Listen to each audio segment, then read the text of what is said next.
Sir नवंबर की exams में तो अभी बहुत ज्यादा टाइम बाकी है। मैंने बोला कुछ टाइम बाकी नहीं है। अगस्त सितंबर किस तरीके से निकल जाएगा ना तुमको पता भी नहीं चलेगा। फिर अक्टूबर में चीजों को हैंडल करना बहुत ज्यादा मुश्किल हो जाएगा। तो जो चीज तुम अक्टूबर में करने वाले थे ना वो तुमको आज से ही चालू कर देनी है। जो चीज 90% जनता फॉलो नहीं करेगी और वो फेल हो जाएगी ना, वो अगर तुमने आज से कर ली ना, आप लोगों के सक्सेसफुल होने के चांसेस एकदम बढ़ते चले जाएंगे। अक्टूबर में अपनी आंखें खोलो, इससे अच्छा आज ही ये वाली बातों को इंप्लीमेंट कर लो। कुछ 5-6 छोटी छोटी बातें बताऊंगा, बहुत जरूरी बातें हैं। और एंड में तो बोनस टिप्स मैं आपको दे जाऊंगा कि आप लोगों को किस तरीके से प्रिपरेशन करनी है अगस्त सितंबर के महीने में, ताकि आप लोग को अक्टूबर में ज्यादा लोड ना आ जाए। हेलो चैंपियंस, मैं हूं आपका दोस्त, आपका गाइड, आपका मेंटर सीए शंकर लखमानी। आज डिस्कस करेंगे फुल टू स्ट्रेटेजी अपने को जो अगस्त और सितंबर के महीने में इंप्लीमेंट करनी है, ताकि अक्टूबर में अपना दिमाग दर्द ना करे, अपने माथे पे कुछ ज्यादा ही लोड ना आ जाए। ठीक है, बाकी लोग को आने दो, अपन को क्या करना है, एकदम ही एग्जाम ओरिएंटेड पढ़ के चलना है। किस तरीके से करना है वो सारी बातें मैं आप लोगों से करूंगा। वीडियो को लाइक कर देना, मेरे को अच्छा लगेगा। और चैनल को अभी तक सब्सक्राइब नहीं किया प्लीज सब्सक्राइब कर देना, सारे दोस्तों के साथ वीडियो को शेयर करना।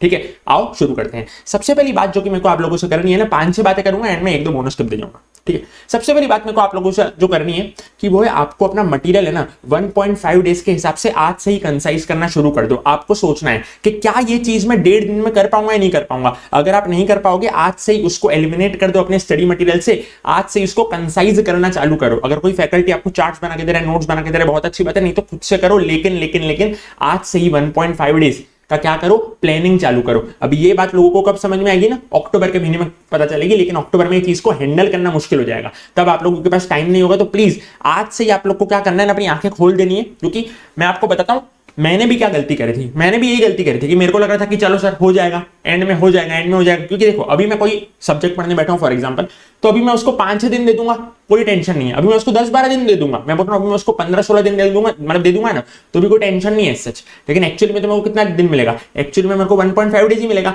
आज मैं 1.5 डेज के सबसे प्रैक्टिस कर रहा नहीं, तब जाके मेरे को डायरेक्ट झटका लगेगा। तो आज मेरी वो चीजें हैंडल हो जाएगी, तो मेरे को लगेगा हाँ सर हो तो रहा है, क्या टेंशन है। लेकिन 1.5 दिन में जब नहीं होगा ना, तो आपका आज पढ़ा हुआ सारा वेस्ट हो जाएगा। समझ रहे हो, आज आप लोगों ने 15 चैप्टर करे, बड़े वाले मटेरियल में से आज आप लोगों ने 15 चैप्टर करे, लेकिन एंड में 1.5 दिन में आप मान लो 9-10 चैप्टर रिवाइज कर पा रहे हो, तो बाकी के जो 5-6 चैप्टर आपने पढ़े वो तो सारे वेस्ट हो गए ना, क्योंकि आपने 1.5 दिन में उसको कवर नहीं किया। तो प्लीज 1.5 दिन के हिसाब से अपने मटेरियल को कंसाइज करते चलो, अपने क्वेश्चंस को काटते चलो, खुद के नोट्स बनाते चलो, या कोई फैकल्टी के नोट्स, जो भी आपको करना है। इन शॉर्ट 1.5 दिन के हिसाब से अपने मटेरियल को तैयार करते चलो, तो आपके सक्सेस के चांसेस बढ़ते चले जाएंगे। ठीक है, उसके बाद सबसे बड़ी गलती जो कि लोग प्रैक्टिकल सब्जेक्ट्स में कर रहे हैं, प्रैक्टिकल सब्जेक्ट जैसे कि एफआर हो गया, एएफएम हो गया, पता है क्या कर रहे हैं वो लोग, चैप्टर 1 उठाया उसकी पूरी क्वेश्चन बैंक कर दी, चैप्टर 2 उठाया उसकी पूरी क्वेश्चन बैंक कर ली, चैप्टर 3 उठाया उसकी पूरी क्वेश्चन बैंक कर ली। अब क्वेश्चन बैंक में क्या क्या है, स्टडी मैट के questions, RTP MTP past year questions. अब मैं बोल रहा हूं कि RTP MTP past year questions इतने इंपॉर्टेंट नहीं होते हैं जितने कि स्टडी मैट के क्वेश्चंस होते हैं। तो आप लोगों को क्या करना है ना, मैंने चैप्टर 1 उठाया उसके सारे मॉड्यूल के क्वेश्चन कर लिए, चैप्टर 2 उठाया उसके सारे मॉड्यूल के क्वेश्चन कर लिए, चैप्टर 3 उठाया उसके सारे मॉड्यूल के क्वेश्चन कर लिए। एक बार मेरा मॉड्यूल पूरी तरीके से हो जाए ना, उसके बाद आप क्वेश्चन बैंक के रिमेनिंग क्वेश्चंस कर लो ना। यानी आप लोग को क्या सीक्वेंस फॉलो करना है, ऐसा मत करना कि चैप्टर 1 के लिए पूरी क्वेश्चन बैंक करी फिर चैप्टर 2 पे जंप कर रहा हूं, चैप्टर 2 की पूरी क्वेश्चन बैंक करी फिर चैप्टर 3 पे जंप कर रहा हूं। नहीं, एक बार पूरी मॉड्यूल कर लो सारे चैप्टर की, उसके बाद अगर आपको टाइम बचता है ना तो आप क्या करो, उसके बाद अगर आपको टाइम बचता है तो आप क्वेश्चन बैंक के रिमेनिंग क्वेश्चंस कर लो। नहीं तो होगा क्या ना, आप लोग आज पूरी क्वेश्चन बैंक करोगे तो 1.5 दिन में आपको लगेगा कि यार हाँ ये तो मेरा पहला करा हुआ है, चलो ना कर लेता हूं मैं, थोड़ा ही तो टाइम जाएगा। अगर मान लो क्वेश्चन बैंक में स्टडी मैट के 15 क्वेश्चन है एक पर्टिकुलर चैप्टर में, और बाकी के 10 एडिशनल क्वेश्चन है, तो उनको लगेगा कि यार मैंने पहले कर रखा है तो मैं क्यों छोड़ू, 25 क्वेश्चन चलो ना मैं 15+10 कर ही लेता हूं। फिर तुम चैप्टर 2 पे जम मारोगे 1.5 दिन में भी, तब दिक्कत हो जाएगी। फिर आपके कुछ 3-4 चैप्टर छूट जाएंगे ना, तब सबसे ज्यादा आपको क्या आएगी ना, दिक्कत आएगी। मैं बोल रहा हूं भाई साहब, स्टडी मैट के क्वेश्चंस आर मोस्ट इंपॉर्टेंट।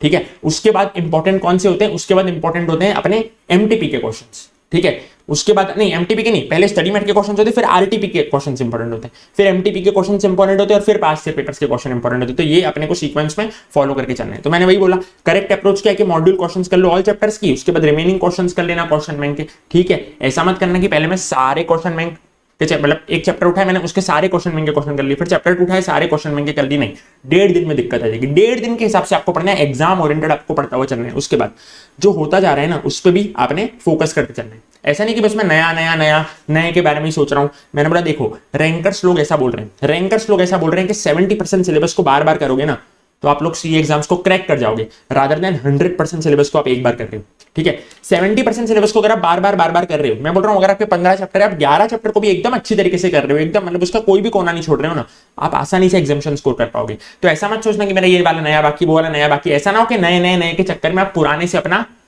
समझ रहे हो, पुराने से अपना होल्ड खो बैठो। ये आपने गलती नहीं करनी है। पुराना वाला ही आपको क्या बनाएगा, किंग बनाएगा। अगर आपका 60-70% भी अगर अच्छे से हो गया है ना कोई सिलेबस, कोई चैप्टर में सिलेबस, तो आपको आसानी से एग्जामिशन आ सकता है। मैं बोल रहा हूं आसानी से आ सकता है, प्रोवाइडेड आप उसको बार बार करोगे, ठीक है। जरूरी नहीं है सीए एग्जाम्स क्रैक करने के लिए आपको 100% सिलेबस करना पड़ता है। तो बहुत सारे बच्चे ऐसा सोचते हैं कि भाई इतना टाइम बाकी है, मतलब इतना कम टाइम बाकी है और मेरा इतना सिलेबस बाकी है। मैंने बोला ठीक है, जितना हुआ है उतना तो तुम करो, आराम से तुम लोग क्या कर पाओगे, क्रैक कर पाओगे, ठीक है।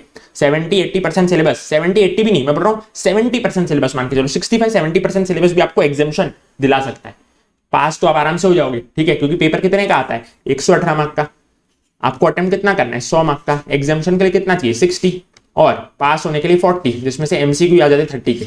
आसानी से हो जाएगा सर। अपने पे खाली क्या रखना, कॉन्फिडेंस रखना, अपने पे क्या रखना, खाली कॉन्फिडेंस रखना। उसके बाद सितंबर के मिड तक, यानी 15-16 सितंबर तक आपके सारे हैवी चैप्टर्स खत्म हो जाने चाहिए। सर हैवी चैप्टर क्या होते हैं, जैसे फाइनेंशियल रिपोर्टिंग जो अपना एफआर, उसमें फाइनेंशियल इंस्ट्रूमेंट्स वाला चैप्टर हो गया, बिजनेस कॉम्बिनेशन हो गया, एएफएम में अपना फॉरेक्स हो गया, डेरिवेटिव हो गया, ऑडिट में अपने एसआरईज, एसएई वगैरह हो गए। सारे हैवी जो चैप्टर्स हैं ना, वो सारे आपको सितंबर मिड तक खत्म कर देने। अक्टूबर में रखोगे ना, टेंशन बढ़ती जाएगी। अक्टूबर में आपसे इजी चैप्टर्स हो जाएंगे।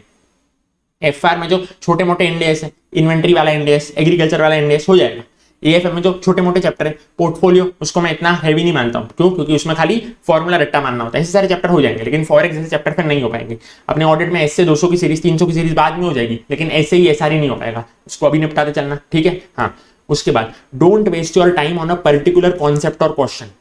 आप एक क्वेश्चन करने बैठे, आपसे नहीं हो रहा है, तो आप उसको डे एंड के लिए मार्क कर दो। नहीं तो क्या होता है ना, आपको अभी वो क्वेश्चन नहीं आएगा ना, तो आप मोबाइल उठा लोगे, वाह बेटा वाह, मोबाइल उठा लोगे, यहीं पे खत्म।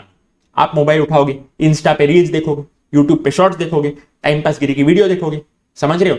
ये सब नहीं करना है अपने को। तो डे एंड के लिए उसको मार्क कर दो। डे एंड में मोबाइल उठाओ, जिसने भी वो डाला हो यूट्यूब पे, यहाँ पे क्लासेस लियो, जो भी है, आपको क्या करना है ना, एक पर्टिकुलर कॉन्सेप्ट को, क्वेश्चन को मार्क करते चलना। ऐसा नहीं कि पूरा दिन ये अपने को डाउट है, चलो अपन ने मोबाइल उठा लिया। पॉसिबिलिटी ये है कि वो क्वेश्चन एग्जाम में आएगा भी नहीं, और वो क्वेश्चन के कारण आपने मोबाइल उठाया ना, तो मोबाइल ने आपके आने वाले 2-3 घंटे भी बर्बाद कर दिए। वो 2-3 घंटे में आप कुछ कर लेते प्रोडक्टिव। तो मेहरबानी करना, ठीक है। क्या बोल रहा हूं मैं, एक पर्टिकुलर कॉन्सेप्ट में क्वेश्चन में डाउट है, तो उस पर अपना टाइम वेस्ट मत करना, मोबाइल मत उठा लेना, या अपना दिमाग मत वेस्ट करना, उसको डे एंड के लिए रख देना, बाद में उसको करना, ठीक है। उसके बाद एग्जाम ओरिएंटेड, मैं 2 बोनस टिप भी देने वाला हूं, ठीक है। मेरी बात को पहले ध्यान से समझो। एग्जाम ओरिएंटेड पढ़कर चलना, इन डेप्थ मत जाना ज्यादा, आप पक्का सीए बन जाओगे, ठीक है। मैं जब स्टूडेंट था ना, तो ज्यादा दिमाग नहीं लगाता था, ठीक है। अपन क्या करेंगे, एग्जाम ओरिएंटेड पढ़ के चलेंगे। अब एज ए टीचर ये बात बोलना गलत है, लेकिन मैं आपको एज ए फ्रेंड बोल रहा हूं। अगर मेरा भी कोई फ्रेंड मेरे को फोन करता था ना, हम जब फ्रेंड्स बातें करते थे, मैं बता रहा भाई तू ज्यादा डीप में मत जा, एग्जाम ओरिएंटेड पढ़ के चल। अपने को क्या क्रैक करना है ना, एग्जाम क्रैक करना है। आपकी सैलरी डबल हो जाएगी। आप अगर जॉब कर रहे हो विदाउट सी, मतलब आप सीए नहीं हो, आपके पास सीए की डिग्री नहीं है, और जब आप जॉब करने जा रहे हो एज ए चार्टर्ड अकाउंटेंट, तो आपकी सैलरी डबल हो जाएगी, ठीक है। अभी इधर 6 सब्जेक्ट है, स्पॉम में भी है, लॉ, एससीएमबी। अब आपको सारा का सारा थोड़ी काम आएगा प्रैक्टिकल जिंदगी में। जब प्रैक्टिकल जिंदगी में आएगा, तब जब प्रैक्टिकल जिंदगी में काम आएगा तब फोड़ लेना। पर अभी क्या करना ना, ऐसा नहीं कि हर चीज की मेरे को 100% नॉलेज होनी चाहिए, ना, एग्जाम ओरिएंटेड पढ़कर चलने का, ठीक है। अभी आपका मेन एम क्या होना चाहिए ना, एग्जाम क्रैक करना। एग्जाम ओरिएंटेड पढ़ के चलोगे ना, तभी सीए बनोगे, ठीक है। अब 2 बोनस टिप की बात करता हूँ। Please don't change your strategy again and again. Sir क्या बोल रहे थे, मैं मेरी पर्सनल एक्सपीरियंस से बोल रहा हूँ। सीए फाइनल लॉ जब मैं था, तो डिस्क्रिप्टिव वाला पेपर था सीए फाइनल लॉ का, ठीक है।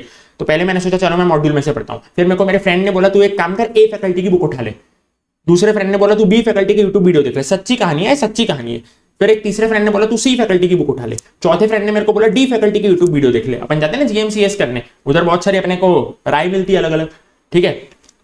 हुआ क्या, एंड में आखिरी का 1.5 मंथ्स बाकी था, मैं एकदम कंफ्यूज्ड स्टेट में आ गया। मेरे को पता ही नहीं चला करना क्या। मैंने सोचा था मॉड्यूल ABCD, सारी बुक्स, सारी यूट्यूब वीडियोस मेरे दिमाग में मिक्स हो गए। फिर मैंने सोचा कि नहीं भाई बस बहुत हो गया, अब मेरे को अगर करना है ना, तो स्क्रैच से मैंने चालू किया उसको। 1.5 महीने के अंदर 59 मार्क्स मेरे आ गए थे।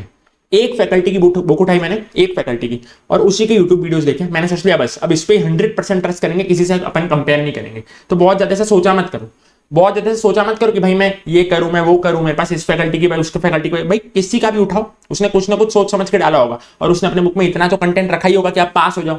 मैं तो बोलता हूँ इतना कंटेंट तो रखा ही होगा कि आपको एग्जाम्शन आ जाए। जो कंपैरिजन खेलना मत, फटाफट से एक फैकल्टी की बुक उठाओ, आपको पास होना है, आपको कंपैरिजन नहीं करना है, ठीक है। फटाफट से जिस पे आपको ट्रस्ट है एक फैकल्टी का बुक उठाओ और खत्म करो, क्योंकि वो फैकल्टी ने कुछ डाला होगा तो सोच समझ के डाला होगा, ऐसा तो नहीं है कि हवा में डाल दिया होगा, ठीक है। ऐसा मत करो, ठीक है। एक फैकल्टी की बुक उठाओ, अच्छी तरीके से खत्म कर दो, ठीक है। सब फैकल्टीज अच्छी होती है। उसके बाद बात समझो, मोबाइल, इंस्टा, यूट्यूब, ये सब है ना, मैं बोल रहा हूँ करो, बिंदास तरीके से करो, लेकिन मेरी बात समझो।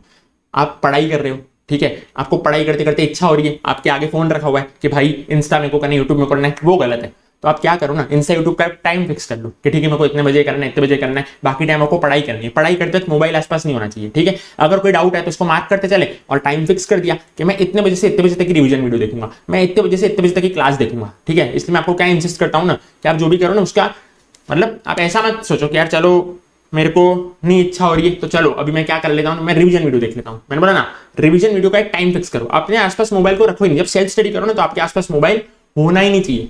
रिवीजन वीडियो का एक अलग से टाइम फिक्स है, उतने में मैं क्या करूंगा, रिवीजन वीडियो करूंगा, उतने में मैं क्या देखूंगा, रिवीजन लेक्चर्स देखूंगा। समझ में आ रही है आपको मेरी बात? मैंने बोला हाँ।